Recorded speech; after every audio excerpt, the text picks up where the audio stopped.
चक्षुरुन्मिलितं येन तस्मै श्रीगुरवे नमः।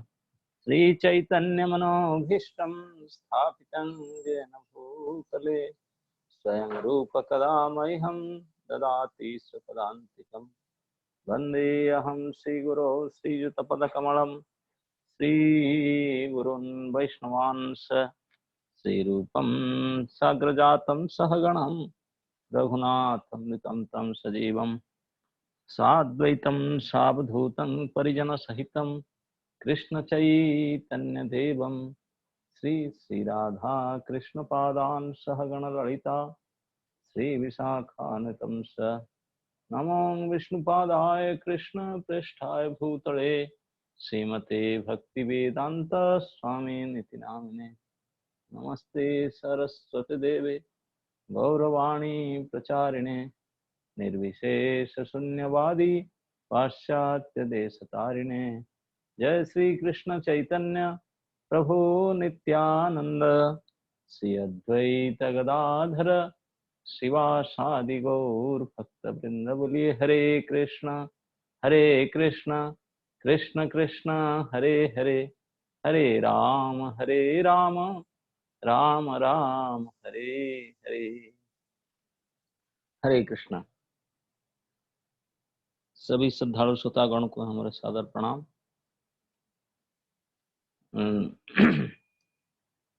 ये जो श्री रामानंद राय और भगवान श्री कृष्ण चैतन्य महाप्रभु के जो वार्तालाप के मझधार में पहुंचे हुए हैं, विशेष करके सबसे कठिन समझने का जो तत्व है श्री राधा तत्व के बीच में हम गुजर रहे हैं। जो भी हो, आप लोग को बहुत बहुत धन्यवाद, आप साथ दे रहे हैं। तो हम आगे बढ़ते हैं। कल हम उनके शारीरिक वर्णन किए थे तत्व के रूप में, तो हम लोग आज शुरू करेंगे 183 टेक्स्ट नंबर, चैतन्य चरितामृत मध्य लीला अष्टम अध्याय टेक्स्ट 183। I am right? कल 182 तक गए थे। यस। जार सौभाग्य गुणवांछे सत्य भामा, चार ठाई कला विलास सिखे ब्रज बामा। जार सौंदर्यादि गुणवांछे लक्ष्मी पार्वती, जार पतिव्रता धर्म वांछे अरुंधति। जार सद्गुण गणने कृष्ण ना पाए पार, तार गुण गणिबे के मने जीव छार। तो राधा रानी के शारीरिक लक्षण आदि का वर्णन करने के बाद में उनके गुणों के बारे में कह रहे हैं कि जार सौभाग्य गुण वांछे सत्य भामा। तो उसको जार सौभाग्यादि गुण, जार कार राधा रानी के गुण को बारे में जान करके जो श्रेष्ठ व्यक्तिगण हैं, श्रेष्ठ नारीगण हैं, वो लोग भी श्री राधा जी के गुण को जान करके इस गुण को पाना चाहते हैं। उसमें से सबसे पहले उदाहरण देते हैं कि जहर सौभाग्य गुण वांछे सत्य भामा। सौभाग्य शब्द का अर्थ है, जहर मीन्स राधा रानी के, सौभाग्य शब्द का अर्थ है पति से अत्यधिक आदर। जो गृहपत्नी अपने पति से सर्वाधिक आदर प्राप्त करें तो उसी को उनका सौभाग्य माना जाता है। ऐसे बताया गया शास्त्र में कि रमणी कुलों के बीच में, रमणी कुल मतलब जितने विवाहित स्त्रियां हैं उन सब के बीच में श्री सत्यभामा देवी सर्वाधिक सौभाग्यशालिनी, इसे हरिवंश हरिवंश पुराण में वर्णन है कि सत्यभामा उत्तमा स्त्रीणां सौभाग्ये अधिक भवेत्। ये हरिवंश में कहा गया अनेक उत्तम स्त्रियां हैं, विवाहित स्त्रियां हैं, उनमें से श्री सत्यभामा देवी कृष्ण प्रेयसी सौभाग्य श्री में सबसे अधिक है, क्योंकि भगवान कृष्ण के अत्यधिक आदर प्राप्त करते हैं उन्होंने, करती थी, इसलिए उनको परम सौभाग्यवती माना जाता है। तो श्री कृष्ण प्रेयसी सत्यभामा सर्वापेक्षा सौभाग्यवती होने पर भी जितने सारे संसार में सौभाग्यवती स्त्री हैं उन सबसे परम श्रेष्ठ सौभाग्यवती होकर भी जब राधा रानी के गुण सौभाग्य के बारे में सुनती है तो उनके गुण को पाने के लिए इच्छा करती है। इसलिए कहा गया है कि जहर सौभाग्य गुण वांछे सत्यभामा। सत्यभामा जो सौभाग्य शिरोमणि है, सौभाग्यवतियों में शिरोमणि है, वो भी राधा रानी के गुण को पाना चाहती है, इच्छा करती है इस गुण को पाने के लिए। और ब्रजरामा जारा ठाई लीला कला विलास सीखे ब्रजरामा। ब्रजराम मतलब राम मतलब गोपिकाएं, लड़नाएं, बालिकाएं। ब्रज के जितने बालिकाएं हैं, गोपिकाएं हैं, जिनको ब्रजरामा करके कहा गया या ब्रजवामा करके कहा गया, वो लोग क्या चाहते हैं ना, जारा ठाई कला विलास सीखे, जिनसे कला एक प्रकार में आर्ट, आप लोग सब आर्ट जानते होंगे, आर्टिस्ट, ये विशेष एक कला है। कला शास्त्र में वर्णन पाया गया है, आचार्य लोग लिखे हैं कि 64 टाइप्स ऑफ आर्ट्स कला है, 64 प्रकार के कला है। जो भगवान श्री कृष्ण ने जब पढ़ने गए थे सांदीपनी इंस्टीट्यूट में उज्जैन में, इन 64 डेज 64 आर्ट उन्होंने प्राप्त कर लिए थे। आजकल संपूर्ण विश्व में कोई ऐसा फैकल्टी नहीं है, कोई ऐसा इंस्टीट्यूशन नहीं है जहां पर 64 कला का सब्जेक्ट हो। कोई ऐसे व्यक्ति विशेष नहीं है कि विशेष समूह भी नहीं है जो 64 की 6 या 4 कला भी प्राप्त कर पाए, ऐसा नहीं। तो लेकिन श्री राधा रानी के पास समस्त कलाएं, यद्यपि श्री कृष्ण भी 64 पीएचडी किए थे, 64 कला के उनके पास ये था, लेकिन राधा रानी बिना इंस्टीट्यूशन में के, भगवान तो गए थे पढ़ने के लिए, यहाँ सर्टिफाइड होकर ऐसे करके, राधा रानी कहीं पढ़ने नहीं गई थी, वो तो ग्वालिन है, लेकिन स्वाभाविक रूप से उनके अंदर ये 64 कला ऐसे थी, निष्णात थी उनके अंदर, बिल्कुल फुल रूप में उसके अंदर थी। इसीलिए एक कला विलास की शिक्षा पाने के लिए ब्रज के समस्त कला विलास में विशेष करके नृत्य, गीत, वाद्य बजाने के कला, गाने का कला, कुकिंग करने का कला, ये सब विभिन्न प्रकार के कला होता है, जो कला, ये सब कला श्री राधा जी से सीखने के लिए ब्रज के समस्त बालिकाएं बड़े उत्सुकता से उनके पास आती थी सीखने के लिए, उनको सिखा भी थी वो। आप जानते हैं, क्योंकि वो दिव्य, उनको पहले ऋषियों के सब वरदान से उनको प्राप्त हुई थी। एक तो आप जानते होंगे उनका एक कला थी कुकिंग का, छोटी उम्र से भी कुछ भी कुकिंग करने जाएगी, इतने उनका विशेष कला थी कुकिंग में, कुछ भी कुकिंग करेगी वो, तो जो फूड, जो पदार्थ बनाएगी, उसको जो खाएंगे वो अजर अमर हो जाएंगे, कोई बीमारी नहीं होगा, कुछ नहीं होगा, और अमृत की तरह उसका स्वाद भी हो जाएगा। इसलिए तो जसोदा माता डेली बुलाती थी उनको, आकर के नंदगांव में पावन सरोवर के पास राधा रसोई है, वहां कुकिंग करके 1-2 आइटम जाती थी, कुकिंग करने के लाती थी बराबर। तो ये सब कला है। श्रीमद् भागवत के प्रथम टीकाकार श्री श्रीधर स्वामी जी ने ये 64 कला का लिखा है, आप सुनना चाहेंगे या नहीं? बहुत पूरा गीत, वाद्य, नृत्य, नाट्य, आलेख्य, हाँ, विशेषक छिद्य, तंडुल कुसुम वाली विकार, पुष्पांतरण, दसन बसना अंगराग,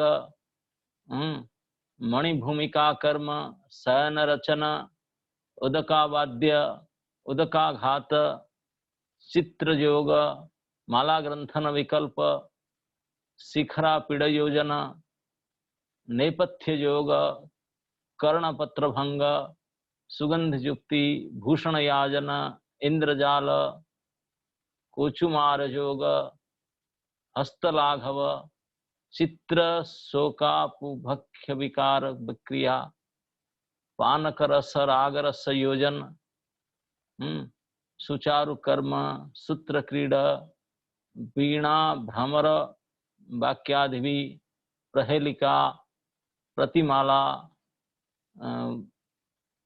ऐसे ऐसे पुस्तक, ऐसे ऐसे 64 प्रकार के कलाएं हैं जो सब सब्जेक्ट हैं। ये सब में एक्सपर्टीज थी राधारानी। तो ये सब अनेक प्रकार के शिक्षाएं ब्रज की बालिकाएं उनके पास सीखने के लिए आती थी, ये कहते हैं। उसके बाद में जारा सौंदर्यादि गुण वांछे लक्ष्मी पार्वती। और लक्ष्मी और पार्वती, आप लोग ये दोनों को तो निश्चित रूप से जानते होंगे। ऐसा कोई नहीं है इस भूलोक में जो लक्ष्मी जी को नहीं जानते होंगे और पार्वती को नहीं जानते होंगे। ये तो वो दोनों तो फेमस है। तो लक्ष्मी और पार्वती सुंदरी स्त्रियों के में श्रेष्ठ माने जाते हैं, लेकिन श्री राधा के सौंदर्य के तुलना में उनके सौंदर्य नगण्य है। इसलिए उन श्री लक्ष्मी देवी और पार्वती देवी भी श्री राधा के जैसा सौंदर्य प्राप्त करने के लिए बहुत प्रयास करते हैं, इच्छा भी करते हैं। वो भी इच्छा रखते हैं कि ऐसी सुंदरता हमको कैसे मिले। जारा सौंदर्य गुण वांछे लक्ष्मी पार्वती, जारा पतिव्रता धर्म वांछे अरुंधति। अब अरुंधति अब जानते हैं वशिष्ठ ऋषि की पत्नी अरुंधति है। वशिष्ठ पत्नी अरुंधति जो पतिव्रताओं के बीच में हेड माने जाते हैं, शिरोमणि माने जाते हैं, लेकिन पतिव्रताओं में श्रेष्ठ होने के बावजूद वो अरुंधति देवी भी श्री राधा के जैसी पतिव्रता धर्म लाभ करने के लिए इच्छा करते हैं। राधा रानी की पतिव्रता अचूक है। पतिव्रता का अर्थ है पतिपरायणा। पतिव्रता का लक्षण शास्त्र में ऐसे बताया गया, आर्तार्ते मोदिते हृष्टा प्रोषिते मलिना कृशा, प्रेषिते मलिना कृशा, मृते म्रियते वा पत्यो शास्त्री ज्ञया पतिव्रता। ये शास्त्र में पतिव्रता की व्याख्या किया गया। उसका अर्थ है अगर पति सुखी है तो आप सुखी होंगे, पति दुखी है तो आप दुखी होंगे, पति कातर है तो आप ही कातर होंगे, अगर पति हृष्ट है तो आप ही हृष्ट होंगे, अगर पति परदेश में गए हैं तो आप दुखी होकर के मलिन वसन धारणा, मल धारण करना और खाना पीना छोड़कर पुतला हो जाएंगे, और पति वापस आएंगे तो फिर सब अपने हास्य वदन और मल त्याग करके सब बिल्कुल श्रृंगार धारण करेंगे, और पति मृत्यु होने से सहमृत्यु भी प्राप्त करते हैं, सहमृत्यु को प्राप्त ग्रहण करते हैं। ये सब गुण जिनके पास है उनको पतिव्रता कहते हैं। और धर्म मतलब आचरण, इस प्रकार के आचरण, तो इसे कहते हैं पातिव्रत्य धर्म। पति के सुख दुख आदि में जो पत्नी एक रूप आचरण करती है, उस प्रकार आचरण का नाम है नारी का पातिव्रत्य धर्म। तो अरुंधति महामुनि वशिष्ठ की पत्नी, वो भी पतिव्रता रमणी के आदर्श स्थानीय होकर भी श्री राधा रानी के पातिव्रत धर्म को पाने के लिए बड़े इच्छा करती है। श्री राधा के इसके बाद कहते हैं जारा सद्गुणेर कृष्ण नापाय पार। ये लाइन को थोड़ा ध्यान दीजिए। ये कहते हैं जिनके जार सद्गुणेर कृष्ण नापान पार। इसका मतलब श्री राधा रानी के पास इतने सद्गुण है, इतने गुणों के भंडार है उनके पास में। श्री राधा जी के गुण अनंत है, कोई काउंट नहीं किया जा सकता, अनंत गुण है। इसलिए श्री कृष्ण साक्षात सर्वज्ञ सर्वसमर्थ होकर भी श्री राधा के गुण गण के सीमा नहीं पा सकते हैं। पता नहीं लगे कितने गुण है। फिर क्षुद्र जीव का फिर क्या बसात है, हम लोग का तो कोई समझ ही नहीं, मैंने चांस ही नहीं उठता। इस जीव की फिर क्या बसात है। तो क्यों कृष्ण जब सर्वसमर्थ सर्वज्ञ शिरोमणि होकर कैसे नहीं पाते हैं? क्योंकि कि राधा जी के गुण का अंत ही नहीं है। अंत नहीं है तो पाएंगे कैसे? अनगिनत है, गिना नहीं जा सकता, लिमिट नहीं है जिसका, तो उसको कैसे पा सकते हैं? तो यीशु कहते हैं तारा गुणा गणि में केवने छार जीव।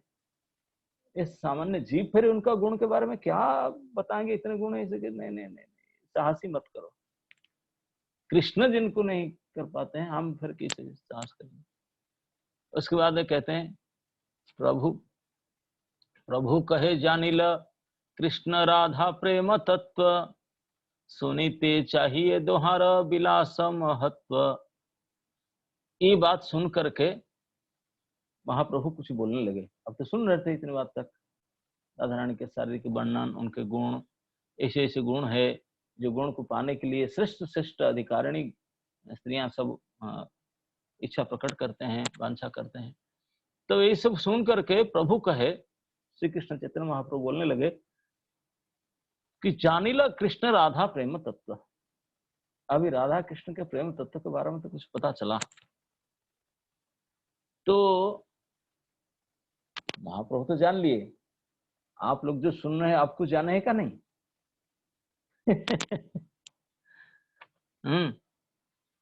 तो कृष्ण राधा प्रेम तत्व जिसको महाप्रभु कहते हैं वो ये है कि कृष्ण तत्व, राधा तत्व और प्रेम तत्व, जो ये तीन चीज को कहते हैं, जो हम अभी तक बड़े संक्षेप में यथाशक्ति वर्णन किए हैं। इसमें से आप लोग अभी तक यही समझ में पाए हैं, अब तक हम कुछ भी इतना ही समझ पाने के लिए प्रयास किए हैं। किसी राधा तत्व और प्रेम तत्व वर्णन करने के लिए श्री कृष्ण का अनंत शक्ति का, श्री कृष्ण की शक्ति को जानना पड़ता है। श्री राधा रानी की जानने के लिए सबसे पहले कृष्ण का वर्णन किया गया। राधा रानी के तत्व जानने के पहले कृष्ण तत्व वर्णन किया गया कि क्या ना श्री कृष्ण अनंत शक्ति के मालिक है, शक्तिमान है, अनंत शक्तिमान है। और उस अनंत शक्ति में से चित शक्ति श्रेष्ठ है। जो तीन शक्ति जो श्रेष्ठ, चित शक्ति, जीव शक्ति, माया शक्ति, ये तीन श्रेष्ठ शक्ति अनंत शक्ति में। उन तीन श्रेष्ठ शक्ति से एक श्रेष्ठतम शक्ति है जिनको कहते हैं चित शक्ति या स्वरूप अंतरंगा शक्ति, ये बताया गया था। और उन स्वरूप शक्ति अंतरंगा शक्ति के बीच में श्रेष्ठ है वो श्रेष्ठ है चित शक्ति। वो चित शक्ति सर्वशक्ति के गरीयसी होने पर भी उनका तीन वृत्तियां हैं, लादिनी, सांदिनी और संबित। और इन तीन वृत्ति में लादिनी शक्ति सर्वप्रधाना, जो सर्व शक्ति का सर्व उत्कर्ष, अतिशय उत्कर्ष प्रदायिनी लादिनी शक्ति है, सांदिनी और संबित की अपेक्षा। तो फिर क्या पता चला कि इसमें से ये पता चला कि श्री कृष्ण निखिल शक्ति के, श्री कृष्ण जो निखिल शक्ति के अधिकारी हैं, समस्त अनंत शक्ति के अधिकारी हैं, उनमें से लादिनी शक्ति सर्वापेक्षा गरीयसी। उनका सब डिवीजन करते करते फाइनल कंक्लूजन में आए, लादिनी शक्ति सर्वापेक्षा गरियसी।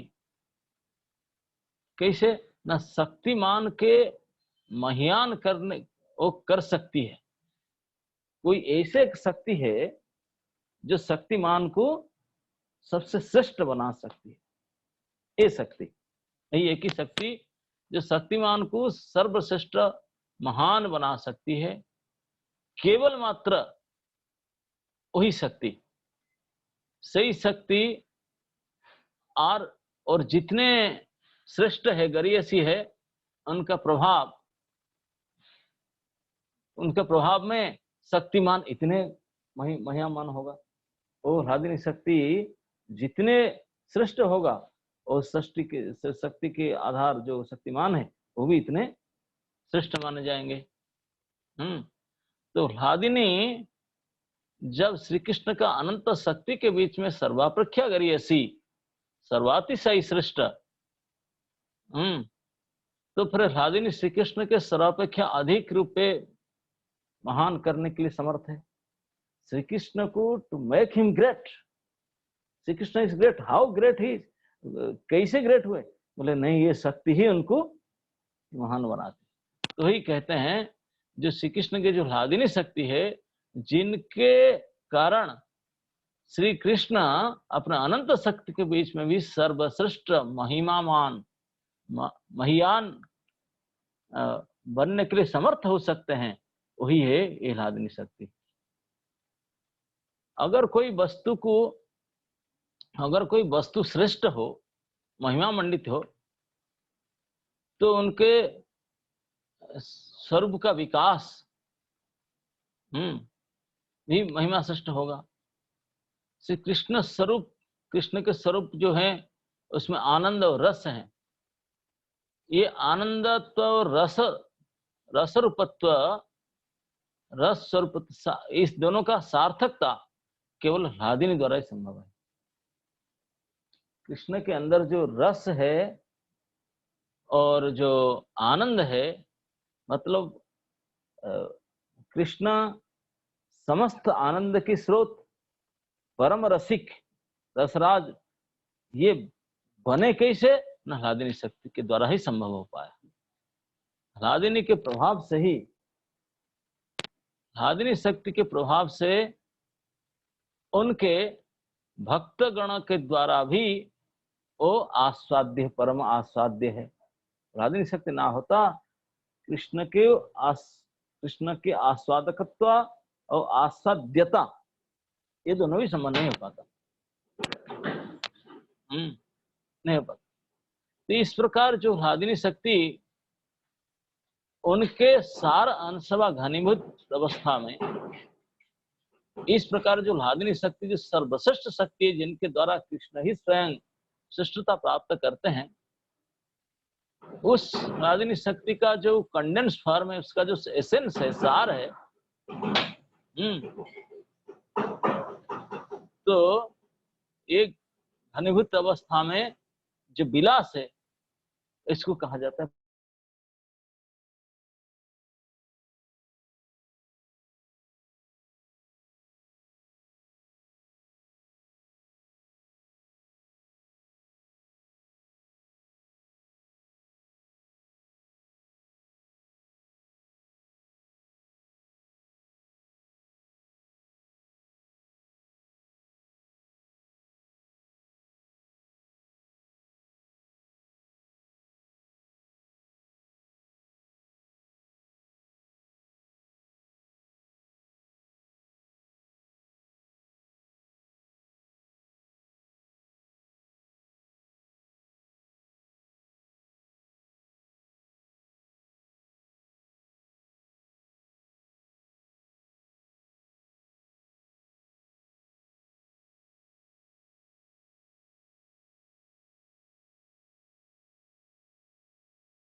हरे कृष्णा।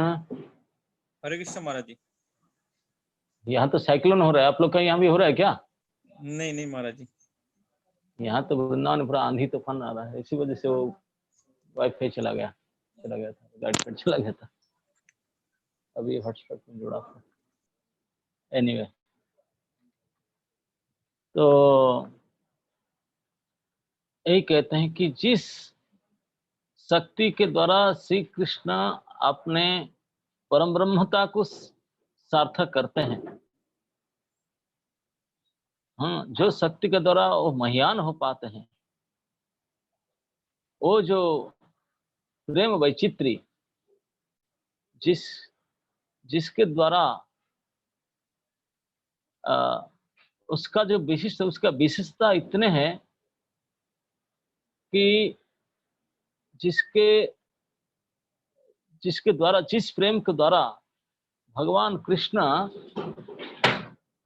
असमर्थ ऐश्वर्यवान, असमर्थ माधुर्यवान, असमर्थ जिनका कोई समानता नहीं किया जा सकता, किसी प्रकार there is no comparison, Krishna के सुंदरता, कृष्ण के मधुरता, कृष्ण के गुण, कृष्ण के शक्ति, कृष्ण एनीथिंग, कृष्ण का किसी के साथ कोई तुलना नहीं, अतुलनीय, असमर्थ, सभी गुणों के होने पर भी, सर्वसमर्थवान, सर्वज्ञ शिरोमणि होकर भी, और सर्वाचिताकर्षक भी, सभी के पूरे जगत के लोगों को मोहन करने वाले, सबके चित्त को आकर्षण करने वाले भी,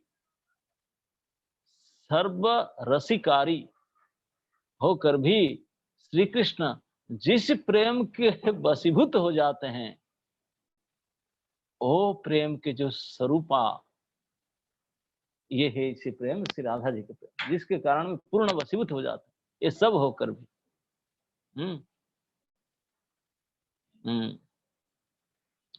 तो यद्यपि ये आपको सुनकर के से लगता होगा कि राधा, नहीं नहीं, राधा, ये जो राधा रानी है, ये शक्ति ये कृष्ण का ही है, ये कृष्ण का ही है, कोई अलग तो है ही नहीं, इसलिए ये कृष्ण सर्वशक्तिमान, लेकिन राधा रानी सर्वशक्तिमयी, दोनों ही है, वो दोनों दोनों अनन्य है इसमें कहते हैं। तो इसलिए स्वशक्ति सहाय, स्वशक्ति के दूसरे के शक्ति का अभ्यास करने से उनको, लेकिन ये स्व अपना ही शक्ति है, अपने शक्ति है, इसलिए कोई उनको उनका सर्वज्ञता, सर्वसमर्थता, ये सब पृष्ठ होता है, क्योंकि वो दूसरे की शक्ति में नहीं, ईश्वराट स्वयं अपने शक्ति, राधा रानी उन्हीं की शक्ति है। इसी कारण से स्वशक्ति सहायता होने के कारण कृष्ण का जितने सारे गुण, जितने सारे विशेषण, ये सब सार्थक हो पाता है, ये सारे सार्थक हो पाता है। और राधा रानी के प्रेम का विशेषता क्या है? राधा रानी के ये जो अभूतपूर्व सर्वातिशयी सेवा के चरमतम विकास में स्थित जो सेवा भाव, जो प्रेम भाव है, प्रेममय सेवा है, जिसके अंदर केवल एक ही पॉइंट भरा पड़ा है, एक ही गुण है, क्या है ना, श्री कृष्ण को सेवा करके प्रतिविधान करने का, कृष्ण वांछा पूर्ति रूप करे आराधन, इसलिए उनका नाम राधा है। केवल एक ही आराधना की, श्री कृष्ण को किसी भी प्रकार से, जितने प्रकार संभव हो सकता है, उनको इच्छा को पूर्ति करना, कृष्ण वांछा पूर्ण करे, यही कार्य, इसी कार्य, इस रस, इस स्वरूप पूर्णतम विकास साधित करके, जो मदन मोहनत्व, मदन को भी सर जगत को मोहन किए, जगत को मोहन करने वाला मदन, मदन को भी कृष्ण मोहन किए, लेकिन मदन मोहन को भी जो मोहिनी मोहन कर सकती है, मदन मोहन मोहिनी, इस राधा रानी है। इस प्रकार के कृष्ण राधा तत्व की बात जो महाप्रभु कहे, कृष्ण राधा प्रेम तत्व, ये कृष्ण और राधा के बीच जो प्रेम बीच में है, राधा रानी की जो प्रेम, वो सो पावरफुल दैट दिस सर्वश्रेष्ठ शक्तिशाली कृष्ण को भी ऐसे ही बस करते ही कृष्ण बाध्य हो जाते हैं, कृष्ण का कोई ऑप्शन नहीं रहता। तो इसी प्रकार बताते हैं कि इसलिए बताया गया कि राधा तत्व प्रेम तत्व वृत्ति में से राधा प्रेम का महिमा अभिव्यक्त हुआ है। राधा प्रेम का जो महिमा उसका परिचय प्राप्त होता है। तो वही ये विलास तत्व जिसको महाप्रभु सुनना चाहते हैं और थोड़ा इसलिए बोले कि ये तो समझ में आ रहा है थोड़ा बहुत, लेकिन उनके विलास तत्व के बारे में कुछ बताओ। तो क्योंकि ये जो प्रेम है ये सर्वपतः कृष्ण की अंतरंगा शक्ति है, सर्वशक्ति गरियसी। फिर ये प्रेम जो है, ये प्रेम का आधार वासस्थान कौन है, प्रेम का आधार कौन है? तो श्री राधिका। प्रेम घन विग्रह स्वयं प्रेम स्वरूपा श्री राधा ठाकुरानी, जो स्वयं रूप में ललितादि सखीगण उनके काव्य है, उनके एक्सपांशन है, अशेष विशेष रस आस्वादन करा करके श्री कृष्ण की प्रतिविधान करती है। इसलिए प्रेम जो है निखिल अभिजात कुल शिरोमणि, और जिनका वासस्थान स्वीय अभिजात्य अनुरूप। तो प्रेम का विविध वैचित्री मणिरत्न खचित महाराजाधिराज चित परम रमणीय प्रसाद पम शिराधार लावण्य ललाम भूत विग्रह। एतादृश प्रेम क्रियादि तो उसके वासस्थान अनुरूप। इसलिए सर्व कारण कारण, सर्व ऐश्वर्य, सर्व माधुर्य, सर्व वस्तु के पूर्ण सर्वाधार, सर्वनियंता रस स्वरूप परम ब्रह्म स्वयं भगवान श्री कृष्ण चंद्र के प्रतिविधान वही राधा प्रेम के महिमा है। परम उज्जवल ओ शक्ति, परम उज्जवल उनके प्रभाव, उसका अभिव्यक्ति। तो इसी को प्रभु और कुछ सुनना चाहते हैं, उसे परितृप्ति लाभ ना करके और कुछ नहीं विलास पूछना चाहते हैं। पूछते हैं कि और कुछ बाकी है क्या, क्योंकि वो मन में सोचते हैं अखंड रसवल्लभा महाभाव रस विग्रह स्वयं कांत प्रेम रूपा श्री राधा के साथ अखिल रसामृत वारिधि श्रृंगार रसराज विग्रह साक्षात मनमथ मदन श्री कृष्ण की जो कलिविलास है, राधा प्रेम महिमा का जो अपूर्व विशिष्टता है, विशेषता है, उसको अभिव्यक्त तो अभी हुआ ही नहीं। इसके बात में कोई चर्चा भी आया नहीं। उसको प्रकाश कराने के लिए प्रभु बोले और कुछ सुनने के लिए विचार इच्छा है।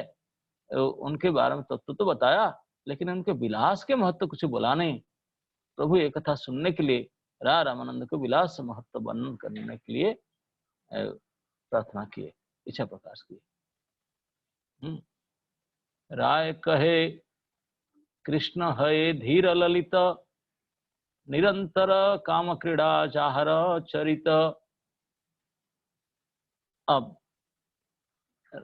रामानंद राय ने जब महाप्रभु जब ये बात कहे कि सुनित चाहिए दोहर विलास महत्व, तो रामानंद राय तुरंत बोलने लगे विलास के बारे में कि राय कहे कृष्ण है धीर ललित निरंतर काम क्रीड़ा जहर चरित। तो कृष्ण है धीर ललित, धीर ललित का लक्षण आगे बताएंगे। जो धीर भी है वो ललित हैं, ललित भी हैं। तो यहाँ कहते हैं कि कृष्ण धीर ललित नायक हैं और निरंतर काम क्रीड़ा जहर चरित। यह निरंतर शब्द का साधारण अर्थ है सर्वदा, हर समय। लेकिन हर समय जब काम क्रीड़ा मतलब प्रेम खेला, यहाँ काम का, जब ब्रज गोपियों के साथ कृष्ण का कभी काम शब्द यूज होता है, वो केवल शब्द यूज करने के लिए यूज किया जाता है, लेकिन हम सब ठीक समझ लेना चाहिए, काम नहीं हो, प्रेम है। काम क्रीड़ा मतलब प्रेम क्रीड़ा। ये जो प्रेम क्रीड़ा आदि है, निरंतर प्रेम क्रीड़ा जो कहते हैं, अगर इसको हम सब समय मान लें तो फिर भगवान के फिर गोचारण आदि लीला का नहीं हो रहा क्या है? और बहुत लीला होता है। घर में रहते हैं, अपने माता पिता के पास भी रहते हैं, सखाओं के साथ भी रहते हैं, गाय बछड़े के साथ रहते हैं, और गोपियों के साथ रहते हैं, हर रस के। तो ये यहाँ किसी कह दिए निरंतर, निरंतर काम क्रीड़ा जहार चरित, तो उसका अर्थ ऐसा है, उसके निरंतर का अर्थ ऐसे समझना होगा कि जो जो भी क्रीड़ा कृष्ण करते हैं, जो जो भी आचरण व्यवहार कृष्ण करते हैं ब्रज में, उस सभी में गोपिकाओं के साथ उनका प्रभाव पड़ता है, रहता है। आप बोलेंगे कैसे? तो गोपियों के साथ बातचीत करेंगे अलग बात है, जो सखाओं के साथ गाय बछड़ा लेकर के जंगल गए वो कैसे होगा? बोले उसमें भी, क्योंकि गोपियों को तो जब घर में रहते हैं, नंदा जसोदा बाकी सारे बड़े बूढ़े रहते हैं, उनको तो मिलने का चांस नहीं है। तो जब वो गाय बछड़ा लेकर जंगल में चले जाते हैं निर्जन में, तो अभी तो उनको चांस मिलता है किसी बहाना करके दही बेचने के लिए, कुछ कोई बहाना बना करके जाते हैं, कब मिलते हैं, तब तक कुछ मिलन होता है, ये तो हो ही नहीं सकता। तो ये गोपियों को मिलन के लिए एक चांस देते हैं। वो उद्दीपन भाव होता है, मन में सोचते हैं अच्छा गाय लेकर गए हैं, अब हम क्या कैसे करें, किस उस जंगल में जाए, इस वन में जाए, क्या करें। तो वो भी हमेशा उसी के चिंतन में रहते हैं। कृष्ण भी इसी चिंतन के कारण इस प्रकार से गोसाई लीला में जाते हैं, और वो भी उसी को अनुकूल रूप से सोचकर इस प्रकार कैसे मिलन हो सकता है, इस पर जाते हैं। क्योंकि कृष्ण अगर गोचारण में नहीं जाते दूर, तब तक जमुना तीर वन चाहे जमुना तीर में नहीं मिल पाते, कई भिन्न भिन्न कुंज में जो सब कुंज क्रीड़ाएं, ये सब संभव नहीं हो सकता ना। इसीलिए तो ग्वाले बने कि इसमें चांस है, इसमें ऑप्शन है। तो इसीलिए, और जब नंद जसोदा के साथ रहते हैं घर में, मतलब घर में भी नंद जसोदा के साथ रहने समय भी वो भी गोपियां सोचते हैं कि अब कैसे निकल सकते हैं, वो भी निकल कैसे निकला जा सकता है, कि कैसे मिलन हो सकता है। ऐसे अनेक ऐसी लीलाएं हैं जो इस लीला के संबंध में उसी के समय भी उनके ऊपर कैसे प्रभाव पड़ता है, सीधा सीधा प्रभाव। तो इसलिए कहा गया कि जो भी कुछ आचरण व्यवहार पूरे दिन रात करते हैं, इस सभी में गोपियों के साथ उनका परोक्ष या अपरोक्ष, डायरेक्ट हो इनडायरेक्ट हो, उससे रिलेटेड है। तो अब बोलते हैं कि कृष्ण धीर ललित है।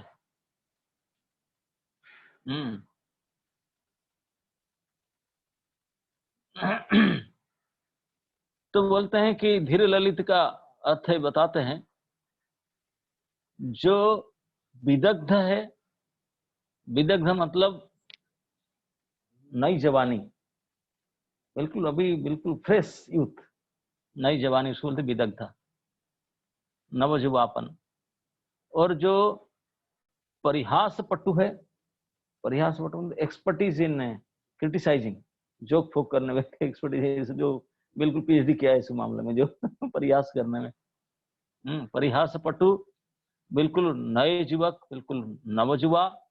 और परिहास पटु जिन्हें निश्चिंत, निश्चिंत का अर्थ है किसी प्रकार के कोई टेंशन नहीं उनका, निश्चिंत, कोई चिंता नहीं जिनका, फ्री रहते हैं, निश्चिंत। एवं जो प्रेयसी का जैसा प्रेम है, ठीक इसी प्रेम के अनुरूप उनको वशीभूत करने का कला जिसके पास है, इनको कहते हैं धीर ललित नायक। धीर ललित नायक का ये इतने सारे क्वालिटी है, गुण है ना। तो कृष्ण धीर ललित नायक है, तो मतलब Krishna always looking like new youth, नवजौवन रूपा, हमेशा न्यू फ्रेश, कोई भी देखे बोला अब भी ऐसा बिल्कुल नूतन यौवन रूप उनका, नव यौवन रूप रहता है। और जो परिहास पटु, एक्सपर्ट, टाइम प्लेस एंड संस्कार, ऐसे ही बात कहेंगे, ऐसे आक्षेप बाण करेंगे, परिहास करेंगे, वो तो बस वही केवल उन्हीं के समान है और कोई उनका कंपैरिजन नहीं है। इसलिए परिहास पटु और निश्चिंत है, उनका कोई ख्याल नहीं है, वही सर्वश्रेष्ठ है, किसी को डर भय तो है ही नहीं, किसी को डर ना भरना वही नहीं है, इसलिए निश्चिंत है। और जो लास्ट गुण है, जो प्रेयसी जिस रूप में प्रेम करना चाहती है उस प्रेम के अनुरूप प्रेम करके उनको वशीभूत कर सकती है। कैसे कर सकते हैं? ये विशेष गुण केवल कृष्ण के पास है। तो ये सब गुण के गुणवान होने के कारण उन्हें धीर ललित नायक कहा। धीर ललित नायक तो वो निरंतर रात्रि दिने कुंज क्रीड़ा, तो रात्रि दिने कुंजर क्रीड़ा करे राधा संगे, कैशोर वयस सफल कैल क्रीड़ा रंगे। आगे कहते हैं कि ये निरंतर दिन रात इस प्रकार जो भी क्रिया में जिसे बताया, जो भी क्रिया करते हैं, जो उनके कैशोर अवस्था है, विशेष करके किशोर अवस्था शुरू होता है जब भगवान के जो तीन वय है, तीन अवस्था है, बाल्य, पौगंड और कैशोर।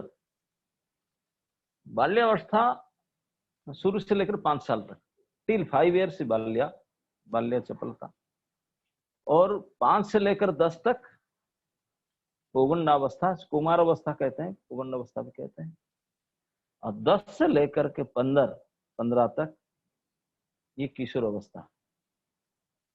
अब 15 से ऊपर तो भगवान जाते नहीं, दैट्स लिमिट। फिर वो चाहे 1000 वर्ष हो ना क्यों, 15 साल की उम्र जो शरीर का जो अवस्था, वही अवस्था ही लास्ट, दूसरी अवस्था ही नहीं होता है। 3 अवस्था होता है भगवान के शरीर, ये लास्ट अवस्था। इस किशोर अवस्था आते हैं, राधारानी नित्य किशोरी, कृष्ण नित्य किशोर। तो इस किशोर अवस्था को जब प्राप्त करते हैं, मतलब कृष्ण जब 10+ होते हैं, एक्चुअली ब्रज में कुछ वय का थोड़ा 2-3 साल का ग्रेस मार्क था, तो भगवान तो 6-7+ हो गए तो उनका 10+ के काम करने लगा तो ज्यादा एक्सेस ग्रेस मार्क आ गया। यहाँ तक कि जो गोपिकाएं और कृष्णा, उनका जो रासलीला आदि, वो कृष्णा 8 साल के होंगे, ये सब 5-7 साल के होंगे, इसी अवस्था में। अभी कोई 10 से ऊपर गए नहीं थे, हो गया सब प्री रिक्विजिट ग्रेस मार्क आ गया। लेकिन फिर भी उनके सारे कृष्ण के शरीर में जो किशोर भाव की जो अंग पृष्ठता, मैच्योरिटी सब आ चुका था, इसी एज में भी आ गया था। तो इसी को बोलते हैं कि कृष्ण इस प्रकार के नवजवान अवस्था में थे। और तो जो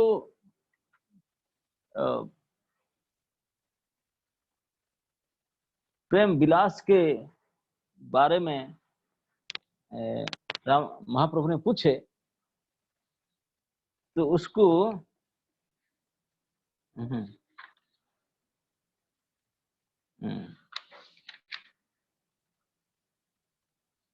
राय कहे कृष्ण है धीर ललित, निरंतर काम क्रीड़ा जहार चरित। इसमें प्रभुपाद जी कहते हैं, हमें ये सदैव स्मरण में रखना चाहिए कि कृष्ण की इंद्रिय तृप्ति की भौतिक जगत की इंद्रिय तृप्ति से तुलना कभी नहीं करना चाहिए। स्पेशल वार्निंग कि हम लोग किस शब्द को सुन करके हमारे मन में लगता है सेम वी आर डूइंग, बोले नो। इसलिए प्रभुपाद जी तुरंत लिखते हैं कि हमें सदैव स्मरण रखना चाहिए ये लीला को पढ़ते सुनते समय में कि कृष्ण की जो इंद्रिय तृप्ति भौतिक जगत की इंद्रिय तृप्ति से कभी तुलना नहीं करनी चाहिए। जैसा कि हम पहले कह चुके हैं, कृष्ण की इंद्रिय तृप्ति सोना है और ये भौतिक जगत की इंद्रिय तृप्ति लोहा है, जंग लगा लोहा, रस्टेड। तात्पर्य यह है कि कृष्ण निर्विशेष नहीं है, उनमें भी सारी इच्छाएं प्रकटित, ये सब जो वर्णन है हम लोग को इसमें इतना समझ में आ जाना चाहिए। I should not go detail, यदि डिटेल वर्णन है उसमें, कि इसमें से हम लोग को इतना समझ लेना चाहिए कि कृष्ण कोई ऐसे निराकार निर्विशेष नहीं है, उनके अंदर की सारी इच्छाएं हैं।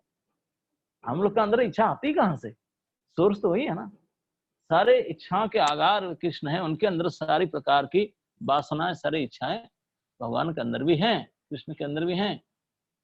लेकिन उनके जो इच्छाएं वासनाएं सब कुछ हो आध्यात्मिक है। ये भौतिक जगत में इच्छा जो विकृत रूप में प्रकट होती है, उसके विपरीत आध्यात्मिक है और ये भौतिक है। जिस तरह जीवन और मृत्यु में अंतर है, इस तरह आध्यात्मिक इंद्रिय तृप्ति और भौतिक इंद्रिय तृप्ति में अंतर होता है। जीना मरना जैसा, इतने डिफरेंस है आध्यात्मिक और भौतिक में। तो इसमें जो इंद्रिय तृप्ति के बाद कहा जाता है, ये इस प्रकार ऐसे समझ लेना चाहिए। विदग्ध नवतारुण्य परिहास विशारद निश्चिंत धीर ललित स्वात्य स्यात् प्राय प्रेयसी वसः। जो व्यक्ति अत्यंत चालाक होता है, सदैव तरुण रहता है, परिहास करने में दक्ष होता है, चिंता रहित होता है, और जो अपनी प्रेयसी को सदैव वश में रखता है, यह धीर ललित कहता है। मैं कहा ना, धीर ललित कृष्ण है। तो रात्रि दिने कुंज क्रीड़ा करे राधा संगे, कैशोर वयस सफल कैल क्रीड़ा रंगे। तो भगवान कृष्ण वृंदावन के कुंज में श्रीमती राधा रानी के साथ दिन रात क्रीड़ा करते हैं। इस तरह उनकी किशोर अवस्था राधा रानी के साथ क्रीड़ा में सफल होती है। वाचा सुचित सर्वरी रति कला प्रगल्भयाराधिकांग व्रीड़ा कुंचित लोचनांग विरचन्नग्रे नखिनामसो सखिनामसो तद्वक्षुरुह चित्रकेली मकरी पांडित्य पारंगतः कैशोरं सफली करोति कलयन कुंजे विहारं हरि। इस तरह भगवान श्री कृष्ण ने गत रात्रि की क्रीड़ा का वर्णन किया। इससे राधा रानी ने लज्जावश अपनी आंखें बंद कर ली। इस अवसर का लाभ उठाते हुए श्री कृष्ण ने उनके स्तन पर तरह तरह की मछलियां की चित्र कर दी। इस तरह वे समस्त गोपियों के लिए अत्यंत कुशल चित्रकार बन गए। ऐसी लीलाओं में भगवान ने अपनी कैशोर अवस्था की पूरी तरह भोग किया। ये भक्ति संत सिंधु का है। प्रभु कहे हो हया आगे कह आर, रहे कह राया कहे यहाँ वही बुद्धि गति नहीं यार। अब जब इस प्रकार गंभीर वर्णन के लिए भगवान और राधा रानी की लीला विलास कुंज क्रीड़ा के वर्णन करने लगे, तो महाप्रभु बस बस बस ये तो ठीक है, कुछ आगे और कहो। वो आगे और सुनना चाहते हैं। चैतन्य महाप्रभु ने कहा ये तो ठीक है, कुछ और आगे बताओ ना। तो रामानंद राय ने उत्तर दिया, मैं ये नहीं समझ पाती, मैं ये नहीं समझता कि मेरी बुद्धि इससे भी आगे कोई जा सकता है, जा सकती है क्या? इसके आगे भी कोई सुनने वाला व्यक्ति है? मैं तो फर्स्ट टाइम देखता हूँ। मेरा बुद्धि तो उसके आगे जा ही नहीं सकती है। जेवा प्रेम विलास विवर्तय कहय, तहा सुनी तुम्हारा सुख हय कि ना हय। रामानंद राय ने बोले, रामानंद राय ने श्री चैतन्य महाप्रभु को बतलाया कि प्रेम विलास विवर्त नामक एक अन्य विषय है। चाहे तो आप उसे मुझसे सुन सकते हैं, किंतु मैं नहीं बता सकता हूं कि आप इसमें सुखी होंगे या नहीं। यू लाइक इट और not, I don't know, but ऐसा है। ये बातें हमारे ज्ञान वर्धन के लिए दी गई है, जो श्रील भक्ति विनोद ठाकुर के अमृत प्रभाव भाष्य के अनुसार है। संक्षेप में श्री चैतन्य महाप्रभु ने रामानंद राय से कहा, हे रामानंद, आपने श्रीमती राधा रानी तथा कृष्ण के जीवन लक्ष्य और लीलाओं के विषय में जो वर्णन किया वह निश्चित रूप से सत्य है, किंतु फिर भी यदि कुछ और हो तो उसे भी कहें। इस पर रामानंद राय ने उत्तर दिया कि मेरी समझ में तो अब और कुछ कहने को शेष नहीं रहा, किंतु एक विषय और है जिसे मैं आपको बतला सकता हूं, और वह है प्रेम विलास विवर्त। किंतु मैं नहीं कह सकता कि इससे आपको सुख मिलेगा या नहीं। एत बोली आपन कृत गीत एक गाइल, प्रेमे प्रभु स्वहस्ते तार मुख आच्छादिल।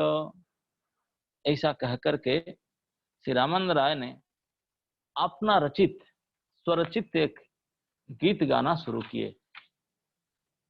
तो श्री चैतन्य महाप्रभु ने भाव के आवेश में आकर तुरंत ही अपने हाथ से रामानंद का मुंह बंद कर दिया। स्टॉप इट, मुंह बंद किए। तो आप लोग समझ पाते होंगे, श्री प्रभुपाद कहते हैं अब श्री चैतन्य महाप्रभु तथा रामानंद राय के बीच जिन विषयों की चर्चा होने जा रही है उन्हें न तो भौतिकवादी कभी समझ सकता है, भौतिकवादी कभी भी समझ नहीं सकता, न उन्हें बुद्धि या भौतिक अनुभूति से समझा जा सकता है। किसी बुद्धि से या कोई भौतिक एक्सपीरियंस से उनको समझा नहीं जा सकता। श्रील भक्ति सिद्धांत सरस्वती ठाकुर कहते हैं कि आध्यात्मिक रस की अनुभूति केवल तभी ही हो सकती है जब मनुष्य सतगुण से ऊपर दिव्य पद पर स्थित हो। यह पद विशुद्ध सत्व कहलाता है। सत्यम विशुद्धम वसुदेव शब्दितम। इस विशुद्ध सत्व की अनुभूति भौतिक जगत के क्षेत्र से परे है, और इसकी अनुभूति न तो शारीरिक इंद्रियों द्वारा हो पाती है, न मानसिक चिंतन द्वारा। स्थूल शरीर तथा सूक्ष्म मन के साथ हमारी पहचान आध्यात्मिक ज्ञान से भिन्न होती है, क्योंकि बुद्धि तथा मन भौतिक है। अतः श्री राधा कृष्ण का प्रेम उनकी अनुभूति से परे है। अतएव श्री राधा कृष्ण का प्रेम उनकी अनुभूति से परे हैं। सर्वोपाधि विनिर्मुक्तम तत्परत्व निर्मलम।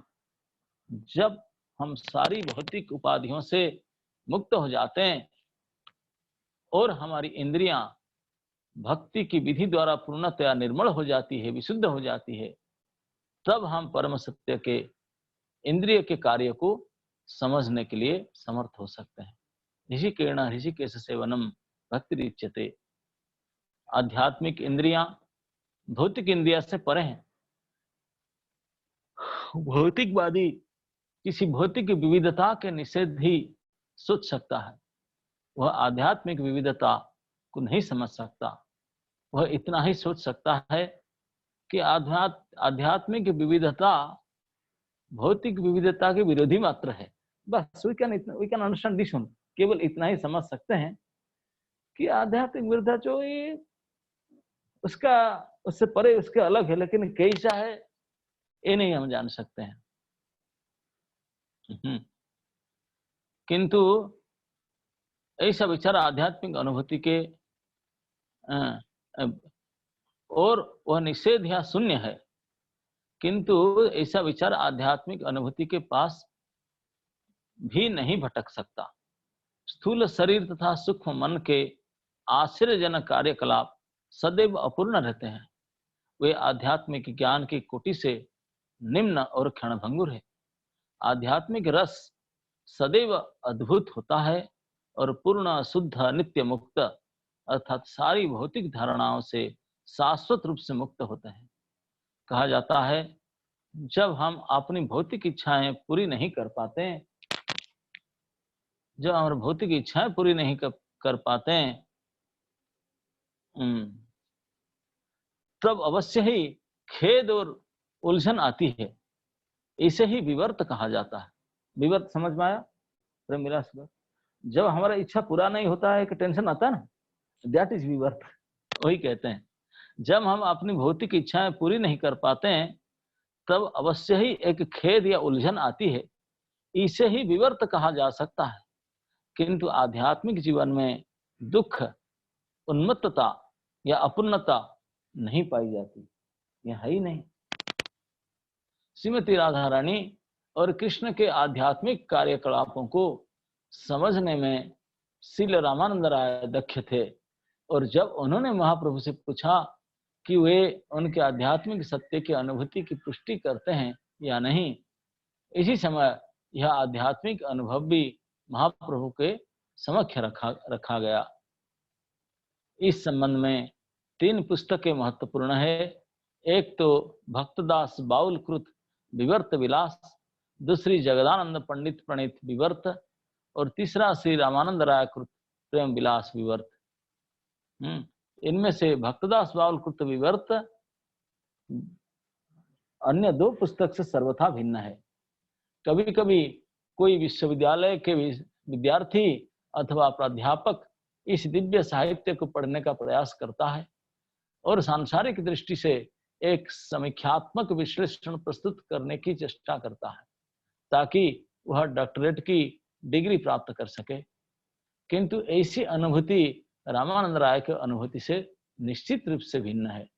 यदि वास्तव में किसी को चैतन्य महाप्रभु तथा रामानंद राय से पीएचडी उपाधि लेनी हो तो उससे सर्वप्रथम समस्त भौतिक उपाधियों से मुक्त होना पड़ेगा।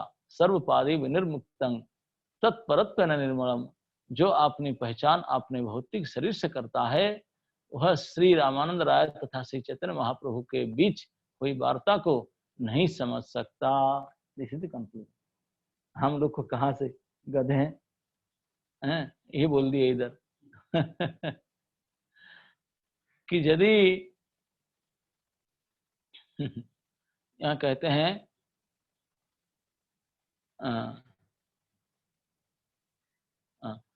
जो अपनी पहचान अपनी भौतिक शरीर से करता है वह श्री रामानंद राय तथा चैतन्य महाप्रभु के बीच हुई वार्ता को कभी नहीं समझ सकता। मनुष्य निर्मित धार्मिक शास्त्र तथा दिव्य दार्शनिक वार्ताएं सर्वथा भिन्न होती हैं। इन दोनों में जमीन आसमान का अंतर होता है।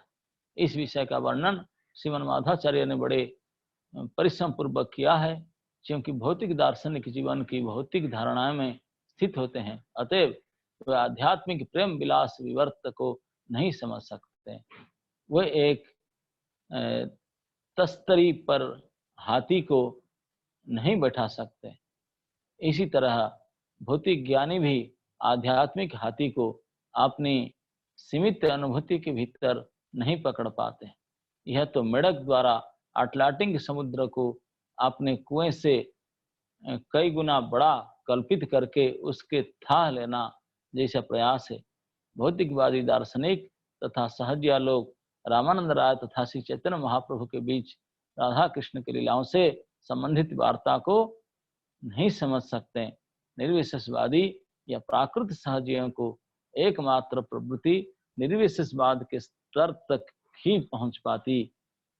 ये आध्यात्मिक विविधता की बात नहीं समझ सकते। इसलिए जब रामानंद राय ने आपने बताए श्लोक सुनाने लगे तो श्री चैतन्य महाप्रभु ने उनके मुंह में अपने हाथ रखकर ढांक दिया बना के। तो इस प्रकार हम इस संबंध को, ये प्रसंग को यहीं तक लेते हैं। अभी तक आप तो कोई समझ में आ गया, जितने भी कितने डीप टू डीप, अभी जो डीपेस्ट पहुंच गए विलास राधा कृष्ण के, जो उनके बिहार लीला आदि के वर्णन जब करने लगे और आपने कृतकृत्य बोले, महाप्रभु हाथ धर दिए उनके मुंह में, स्टॉप इट, बंद करो, और नहीं हो सकता। लेकिन कुछ रामानंद राय के गीत के पद्य इधर दिया गया है, उसको कल पाठ करेंगे। और आगे आगे भी बताएंगे राधा कृष्ण कुछ और लीला के बारे में कि कितने गंभीर से गंभीर है। तो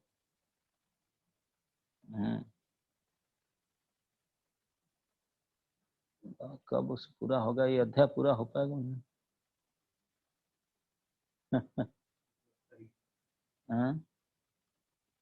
कल 10 तारीख मुझे लगता है।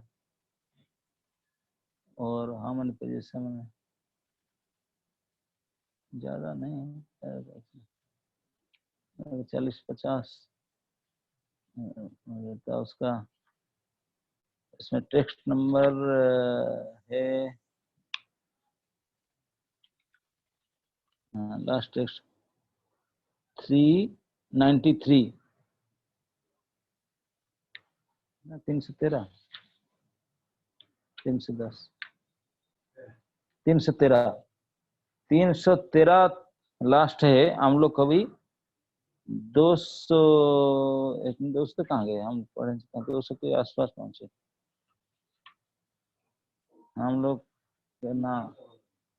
हम लोग का अभी 198 शुरू नहीं हुआ, अभी 200 पूरा नहीं हुआ और अभी 125 श्लोक बाकी है। थोड़ा रफ्तार से चलना पड़ेगा ताकि लॉकडाउन के अंदर पूरा कर ले। जो जो कठिन टीकाओं में तो उनके बारे में गंभीर लिखा गया है, मैं इसलिए उसको ना पढ़ करके जो भक्ति सिद्धांत प्रभुपाद जी दिए हैं उसको मैं पढ़ा कि जैसे हमारे क्षमता हम समझ पाए कि हम किस स्थिति में हैं, और इसलिए इसको केवल बस यही समझ ले, this is beyond our imagination, दिव्याति दिव्य है, बस यही मान लेना चाहिए। हमारे सोच में विचार में जितने श्रेष्ठता की कोई लिमिट हो उससे उसके अंदर भी ना रखो उसको, बोले जितने उसके कई ऊपर ले जाओ उसको। राधा कृष्ण की लीला के बस यही भगवान के ही ये रमन राय के लाख वार्तालाप के बीच में ही था कि प्रभुपाद ने कहते हैं कि यही हमको समझाने के लिए हम जैसे बद्ध जीव को कि भगवान कोई निर्विशेष निराकर नहीं, उनके अंदर भी ये सारे विशेषताएं, वासनाएं, कामनाएं सब होता है, but which are purely spiritual. अब हम तो स्पिरिट को नहीं समझे, स्पिरिचुअल क्या समझेंगे, लेकिन बस इतने जान ले कि हमारा बस की बात नहीं है। अब जब देखते हैं राधा कृष्ण को, आप प्रणाम करते हैं, कई कई हमारे भक्त हैं जो राधा रानी की ड्रेसिंग करने के लिए बड़ा इच्छुक है। हाँ, हम तो उनके बेस करना चाहते हैं। अरे भाई, हम कौन से गाय के गोबर हो गए? राधा रानी की स्थिति ये समझने के लिए कितने कितने कितने हमको ये करना पड़ेगा। ठीक है, लेकिन फिर भी इच्छा है, मन में इस प्रकार के अभिलाष रखो ताकि कभी ऐसे तो हमारा शक्ति से तो हो नहीं सकता, उनकी कृपा शक्ति कब एक्टिवेट होगा तो हमको कभी इस स्थिति में ले जाएगा। क्योंकि कोई बद्ध जीव का स्थिति तो जो भगवान की जो सेविकाएं हैं इस स्थिति की तो जा नहीं सकते, तो स्वरूप शक्ति का उनकी सेवा है। हम लोग बहुत ज्यादा जा करके अनुगत्यमय सेवा कर सकते। तो कोई जो उनके सेविका हैं, सेविकाएं जो रूप मंजरी, रचि मंजरी, गुण मंजरी आदि से मंजरी हैं, उन कई प्रकार स्थिति में एक प्रकार आए कि इस प्रकार अनुगत्य से अनुगत रागात्मिका भक्तों के अनुगत्य सेवा करके रागानुगत भक्ति करके उस सिद्धि की प्राप्ति करे सिद्ध देह में। ये शरीर में तो नहीं हो सकता, भौतिक शरीर में संभव नहीं। अंतश्चिंतित देह, अंतश्चिंतित देह के द्वारा अगर we can directly do that, हमारे जो अथॉरिटी होंगे जो जिसका अनुगत्य में करना है उनके द्वारा किस प्रकार सेवा को। मैं उस दिन श्रीनिवास आचार्य की लीला में भूल गया कहने के लिए, ये एक लीला तो प्रसिद्ध है कई जगह में। दादा श्रीनिवास आचार्य वो साक्षात मणि मंजरी हैं, तो उनके शिष्य हुए रामचंद्र कविदार जो करुणा मंजरी है। तो मैं बता था श्रीनिवास आचार्य 2 शादी किए थे। तो एक बार जो उन्होंने वृंदावन आते समय में विष्णुपुर, जहाँ राजा उनका डिसाइपल था बीरहम्बीर, जो पोथी चोरी किया था, वही उनके शिष्य बन गया फिर। तो राजा ने तो उनको गुरु मान करके उनके घर में रखा था। तो उनकी 2 पत्नी भी आए थे उनके साथ में, गुरु माता दोनों हैं। तो दोनों पत्नियों ने एक बार बैठ करके श्री आचार्य महाशय श्रीनिवास बोले कि थोड़ा प्रभु हमको थोड़ा कृष्ण कथा बोलिए। और बाकी स्टूडेंट भी सब आ गए, राजा लोग सब आ गए।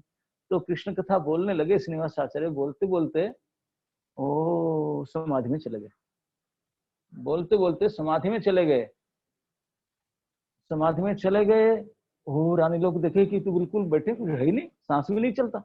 राजा को बुलाए, राजा दौड़ कर आया, बाकी कर्मचारी बाकी लोग जो सांस दौड़ कर आए, क्या हो गई, देखे कुछ सांस नहीं चल रहा। लेकिन इतना पता चला कि वो मरे नहीं है।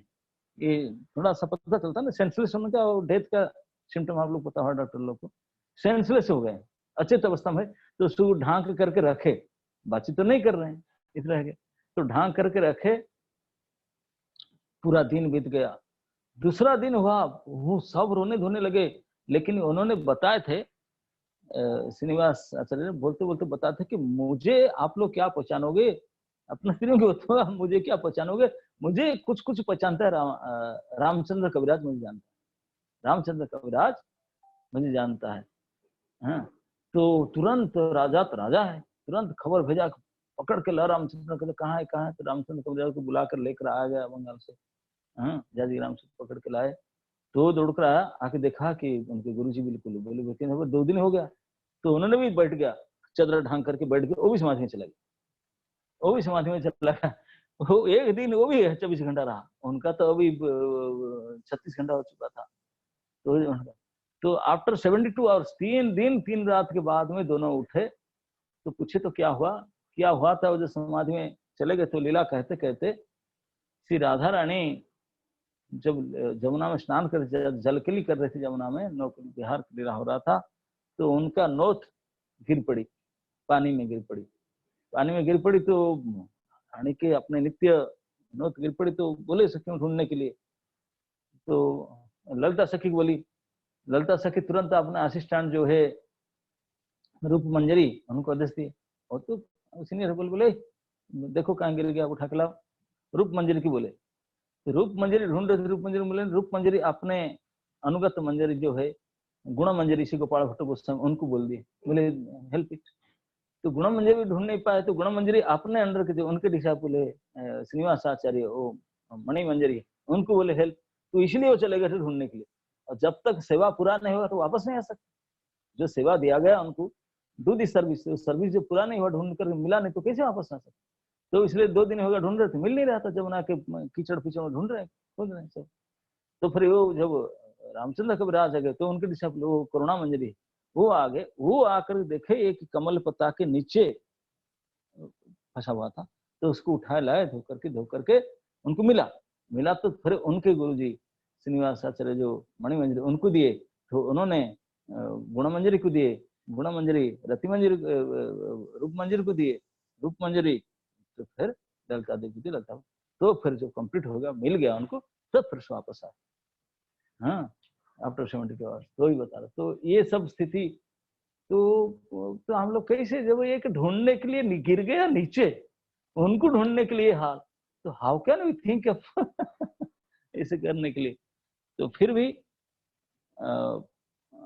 जिनके इस प्रकार का अभिलाष है, दिव्य अभिलाष है, तो उनके लिए ऐसे प्रयास और ऐसे दिव्य प्रयास भी करते रहना चाहिए, ताकि कभी ना कभी उनकी कृपा से इस प्रकार के सेवा अधिकार प्राप्त होगा, और वो भी अनुगत्यमय सेवा होगा। उससे ज्यादा हमारा सामर्थ्य नहीं है, हमारा लिमिट है, सामर्थ्य है अनुगत्यमय सेवा। यस, तो इस प्रकार। हरे कृष्ण, हरे कृष्णा। राजेश जी, हरे कृष्ण महाराज।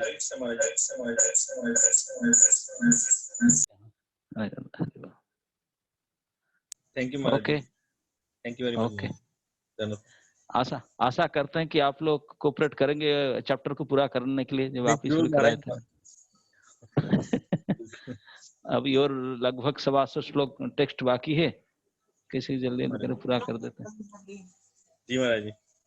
हम लोग तो लॉकडाउन में ही है, हम तो फ्री हैं महाराज जी। लॉकडाउन फ्री हो जाएगा जल्दी, यहाँ 17 को पता नहीं शायद खुल जाएगा, मुझे लगता है। अरे 1 हफ्ता बाकी है।